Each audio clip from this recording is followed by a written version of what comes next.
Ça va l'appétit? Ça va. T'es heureux? Ah oui, ça va bien, ça va bien. Tu tout baignes dans l'huile pour toi. C'est même inquiétant. Bon. Non, je dis ça. C'est pas inquiétant pour moi, mais il y a des gens qui sont tellement habitués à ce que ça aille mal, c'est leur fond de commerce. Ouais. Ils sont jamais contents et puis ils en profitent. Ils arrivent avec leurs grosses valises d'ennui, c'est leur... Tu vois, Ouais. ben, si tout allait bien, tout d'un coup, pour eux, ça serait le cauchemar. Mais t'as eu ta part de tracas, toi aussi. Bah attends. Mettons que ça soit moi, par exemple. Tu vois, par exemple. Bon. Ouais. Mettons que c'est moi, tu vois, j'ai fait un cauchemar, tout allait mal. Je me réveille, quand même, tu vois, très remonté. Je descends, bon.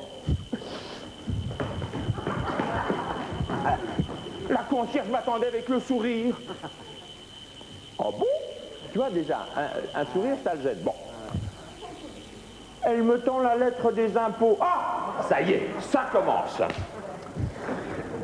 Cher monsieur, vous avez payé trop d'impôts, la-la-li, la-l'air, la-li-la-la, voici un chèque de remboursement de la totalité. Oh ben celle-là, elle est sévère, dis donc. J'arrive au bistrot, cette enflure qui monopolise le journal d'habitude me le passe aimablement. Ah bon? Je cherche à la une. Que des bonnes nouvelles. Où sont les crimes? Hein? Les incendies, les catastrophes ferroviaires. Ah non, ça commence à bien faire, hein? Parce que moi, je m'étais réveillé très remonté, mon moral commençait à faiblir. Au moment de payer mon petit blanc limé, j'entends « C'est la tournée du patron !» Oh! Je quitte le bistrot en passant la porte, je prends la mobilette. Elle démarre. Ah bon? Un flic m'arrête. Ah! Alors ça, c'était couru d'avance. Monsieur, votre casque.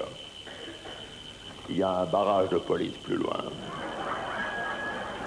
Monsieur, méfiez-vous de la police. Vous pouvez me croire, j'en fais partie. Ah non mais attendez, là, qu'est-ce qu'ils nous font là? Et toute la journée, ça a continué comme ça, pas moyen de se mettre en colère.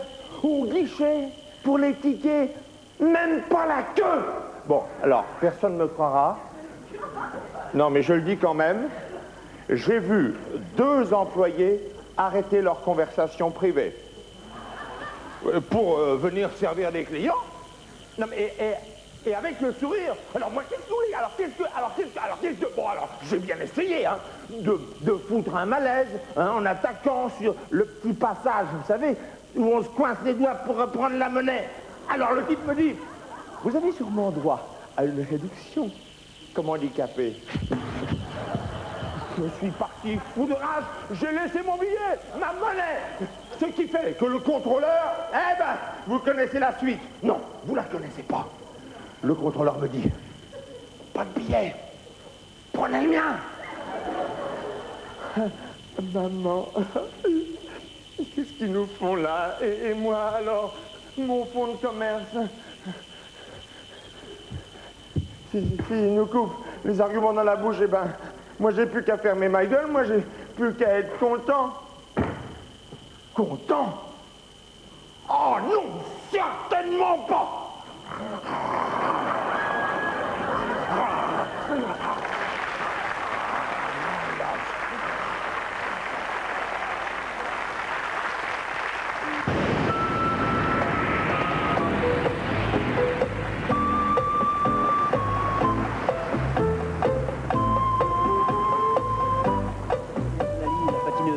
Vous voulez nous parler un petit peu de votre entraînement?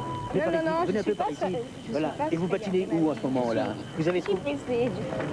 vous courez là, vous avez remporté quand même pas mal de succès. Vous êtes Souria Bonali, que j'ai le plaisir de rencontrer ici à Pointe-à-Pitre, à la Guadeloupe. Alors parlez-nous de vos prochaines performances. Vous allez courir où maintenant? J'avais pas envie. Mais si, vous êtes Monsieur Césaire, vous avez écrit des poèmes pour glorifier la Martinique, les Antilles. Non, c'est Gélin Victor. Comment? Victor Gélin. Ah, vous êtes Victor Gélin? Gélin. Gélin, mais vous ressemblez tout à fait à Monsieur Césaire. C'est pas possible.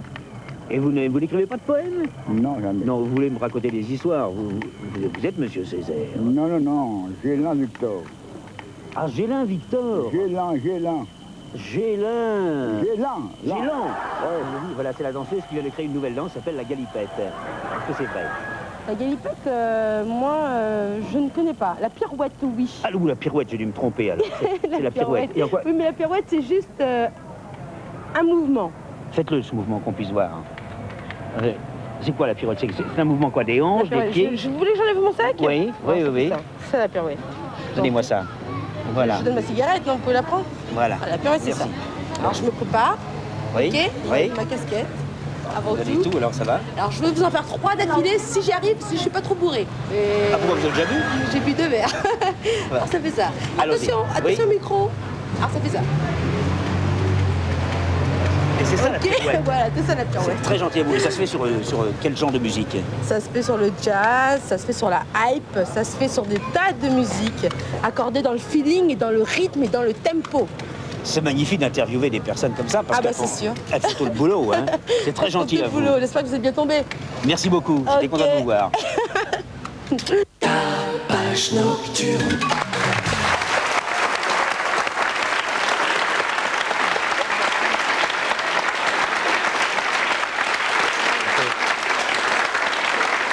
Attends, Bernard, attends, regarde.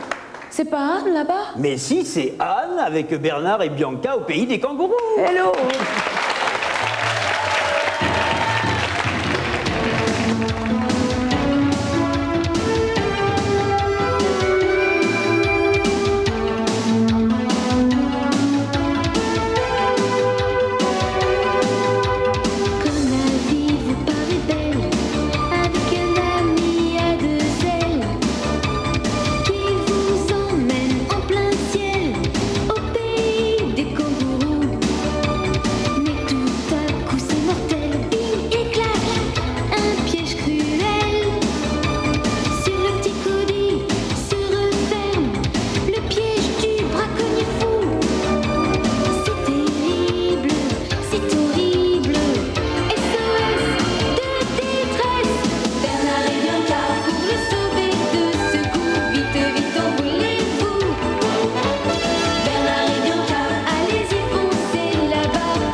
excusez-moi, mais il y a un petit problème. Je n'arrête pas de discuter avec Alexandra. Elle me soutient que vous êtes Popek. Moi, je dis non. Alors, je voudrais bien avoir le cœur net. Vous êtes Popek, oui ou non? Et c'est au public de le dire. Ah, est-ce que c'est Popek? Ouais, alors j'avais raison. C'est ce que je disais, j'avais raison. On est dans un pays de rêves. Ouais. Et moi, la nuit dernière, j'ai fait un cauchemar. J'ai rêvé qu'il y avait du monde plein les toits, là, comme ce soir, pour m'entendre donner un récital au violon. Du violon sur les toits. Et après quelques instants que j'ai commencé à jouer, la salle s'est mise à gronder. Je voyais les têtes se rapprocher haineuses avec la bave à la bouche. Je me suis dit, ça y est, ils vont me lécher. Ils vont me lyncher. Et comme à chaque fois que je suis dans l'angoisse, j'ai appelé l'Éternel à mon secours et les miracles s'est accompli. Je me suis réveillé alors que Dieu soit loué et toujours à des prix raisonnables. Mais je sais pourquoi je n'irai pas plus loin à vous raconter ça. Je voudrais simplement, chers amis, vous rappeler que nous avons célébré il n'y a pas très longtemps le bicentenaire de la mort de Mozart. Et ça m'a donné l'envie de lire sa biographie. C'est comme ça que je me suis aperçu que nous avons des points communs avec Mozart. Pas vous. Moi. Par exemple, quand son biologiste écrit que l'humour est rare chez les génies, et Mozart avait les deux. C'est un premier point commun. Deuxième point commun avec Mozart, Mozart à 25 ans, Mozart à 4 ans composait son premier livret, et moi aussi à 4 ans, j'ouvrais mon premier livret à la caisse d'épargne. Troisième point commun avec Moïse, Mozart, parce qu'avec Moïse aussi j'ai des points communs. Et quand il est monté sur les monts Sinaï pour aller chercher les 10 commandements, enfin, en réalité il n'y avait pas 10 commandements, il y en avait 53. Mais comme il a fait un 30, il a fait 10 tubes, et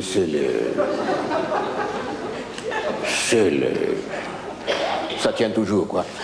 Et après le 10e, Moïse a demandé c'est tout. L'Éternel lui a répondu, prends déjà ça, si ça se vend bien, j'en écrirai d'autres. Le troisième point commun avec Mozart, Mozart à 25 ans était au sommet de son génie. Et c'est là que nos chemins divergent. Parce que moi, à 25 ans, je dois reconnaître que la source volcanique qui grondait sous les sommets de ma calotte crânienne ne trouvait pas la sortie. Je suis resté longtemps bouché. Ben, je ne trouvais pas le débouché. Et un jour, ou plutôt une nuit, comme Beethoven qui a entendu pom pom pom pom, j'ai entendu pop pop popek. Je me suis dit, c'est un signe. Et j'ai ouvert les yeux. Et c'est à ce moment-là que je l'ai aperçu. J'ai vu la Vierge, comme je vous vois. Je me suis dit, c'est pas possible, elle s'est trompée d'appartement. Et elle m'a parlé. Elle m'a dit, Popek, le monde est triste, fais-moi rire. Et je lui ai dit, avec quoi, señorita? Qu'est-ce qu'il y a? C'est la femme du Seigneur? Bon, alors, señorita. Je veux bien qu'on rigole, mais pas qu'on s'éfoute de ma gueule, hein? On n'est pas des sauvages tout de même, hein?